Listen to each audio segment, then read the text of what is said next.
Yang mulia Presiden Dina Boluarte, Presiden Republik Peru.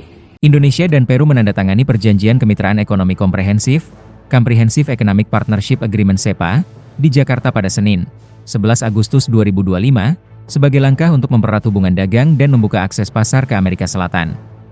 Penandatanganan dilakukan saat Presiden Peru, Dina Boluarte, bertemu dengan Presiden Republik Indonesia, Prabowo Subianto, di Istana Kepresidenan Jakarta.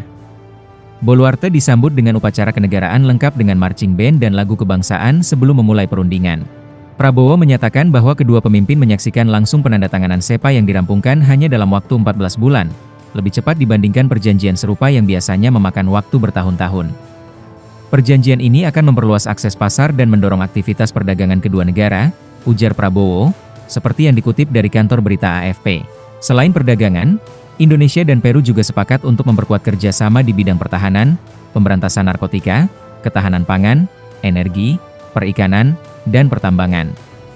Namun, Prabowo tidak merinci bentuk kerjasama tersebut.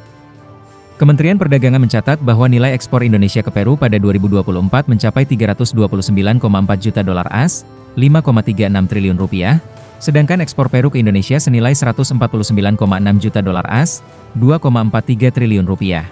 Kunjungan Boluarte ke Jakarta merupakan balasan atas lawatan Prabowo kelima pada November 2024 saat menghadiri KTT APEC. Sebelum kunjungan kenegaraan ini, Menteri Perdagangan Indonesia menyatakan bahwa CEPA akan membuka peluang bagi produk Indonesia untuk memasuki pasar di Amerika Tengah dan Selatan.